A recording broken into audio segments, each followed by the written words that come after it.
Hello, this is psychologist Yulia Latunenko with you, and today I want to talk to you about those same rakes that you step on many times in your life. They say that situations repeat themselves, the actors change, but the script remains the same. Why is that? Let's figure it out today.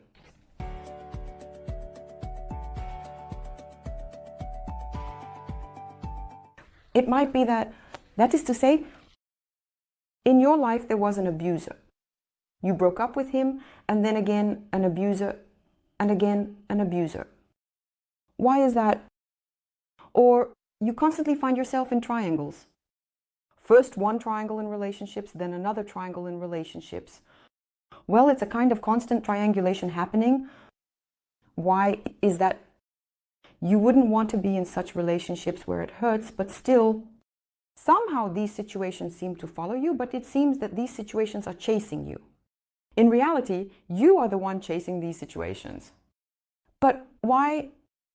Let's discuss today the reasons why we keep making the same mistakes in our lives. Well, before I start explaining, please subscribe to my channel, like, and share my videos on social media. I would also be very happy if you comment on this video. This is also very helpful for promoting my YouTube channel. So, the reasons why you keep making the same mistakes. The reason for recurring situations lies in childhood trauma. This is something that happened a long time ago, because all our adult relationships have their origins in how your attachment was formed from 0 to 3 years old, and how much your mother was a quality mother in your childhood in a way that did not traumatize you. For example, if you had such a situation in childhood when your father was unfaithful, your mother was distressed, and it wasn't hidden in the family.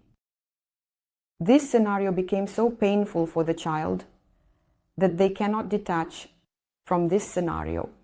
She once experienced the feelings of her mother, who was hurt, who was not connected with the children because she was dealing with those betrayals of the father.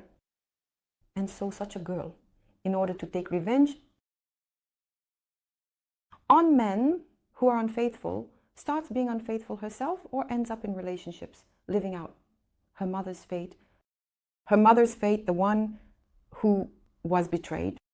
And such a scenario can capture a person for many years, and she will move through life like a blind kitten, not understanding why this is happening. And she will conclude that all men are unfaithful. But not all men are like her father. Or your mother was unable to establish a strong attachment with you during childhood. She was emotionally cold or was ill and couldn't emotionally connect with the child or the father through his actions. Could distract her from the child, and the mother was worried about the relationship and was not sufficiently sensitive, warm, or emotionally engaged with the child. She was formal. She did everything to ensure the child's survival, feeding, changing diapers, but she was not emotionally engaged. And then such a child will feel emotionally abandoned. Her scenario that love is abandonment will be like the leitmotif of the movie she will live throughout her life. Abandonment. Disappearing men.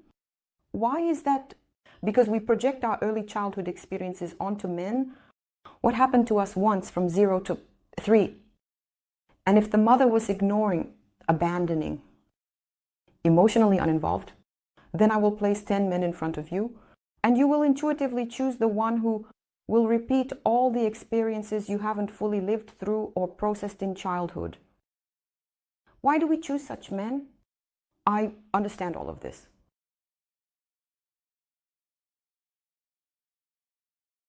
Sorry, it's Jose who pressed. Siri doesn't quite understand. Yes, sorry.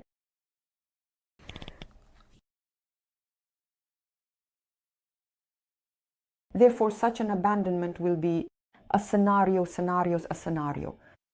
The main scenario of a person's life It doesn't matter if you're a man or a woman. In your life, it will seem to you that everyone is leaving you, because somehow you will gravitate towards that person in a relationship. You subconsciously choose them too.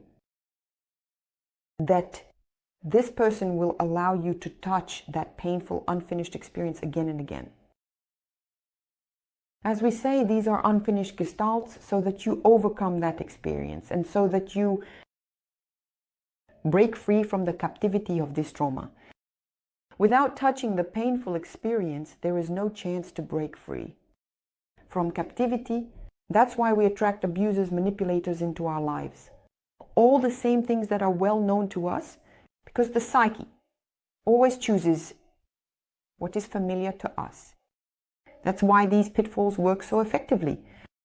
So it's not really pitfalls, but rather your psyche leading you in circles, so that eventually you break that closed loop and resolve this issue. Understand that there are boundaries, that abandonment is... If you have rescued Twisted, a difficult moment in life, a close person leaves, this is a red flag. So that you are not afraid of losing, like you once feared losing your mother because she was emotionally abandoning. So that you overcome this, because you are an adult, you need to overcome this experience. That's why these pitfalls are present in your life. And this unprocessed by consciousness, unconscious, traumatic experience leads to a person potentially living their entire life captive to their childhood trauma, not even knowing that the root of the problem lies in their subconscious. It seems that out there on the street there are all these abusers, manipulators, all these bad people who cause pain and cannot be trusted. Yes, I do not deny they exist. But the fact that you came into contact with such a person indicates that these unpleasant people are, to put it mildly, reflecting your internal problem, your codependency, your trauma exploration. And this reflects that somewhere our consciousness has not matured. It still shows signs of immaturity, so it's necessary to work on developing adult qualities new in your personality. And what are these adult qualities? These are boundaries. Feeling your boundaries, not being afraid to offend someone, not being afraid to say stop and no. And mark your boundaries as soon as you feel any tiny discomfort internally. Your body always gives you signals. You tense up when something is unpleasant. There is such tension in the body, a tremor may occur, or breathing may become shallow, or conversely very intense, has appeared, or you sweat, or your fingers tremble. These are all signals. Your body sends you to tell you that something is going wrong. Perhaps somewhere your boundaries are being violated. Recently, I had a session with a girl who believed that she had to be a good girl. And if she said it, then she would go to great lengths. She must fulfill it. But any agreement that is not notarized, legally, any agreement that is formed orally can be reconsidered. And every person who hasn't signed any document has the right to change their mind. There is such a right, because if we take away our right to say the word, I change my mind, sorry, how can I compensate you for your losses? Because I changed my mind, I was too quick to say yes to you. I didn't understand the signals from my body. I rushed. Now I've thought it over and changed my mind. Every person has this right. Of course, we cannot act this way. When we have serious contracts, they are bound by some legal responsibility. We take on this responsibility, but if there is no legally certified document What are you supposed to do? This and that, it only means that you have the right to change your mind. And you are not responsible for a person's feelings here. Because a person should know that everything changes. There is nothing permanent in life. Life is change. And the phrase, I changed my mind, is quite a mature and conscious one. You can say it if you rush to say yes or to someone. Because if you don't say, I changed my mind, you will be exposing yourself to violence. And primarily the main perpetrator of this violence will be you against yourself. Therefore, I suggest you do say such words if you feel that something is not going right. Once again, I remind you that I greatly appreciate subscriptions to my channel. So, subscribe, hit like. It's also very valuable, and share my videos on social media. Let more Ukrainians find my videos and be able, just like you, to receive quality content on psychology. So, let's continue about the pitfalls in relationships. I'll give another example.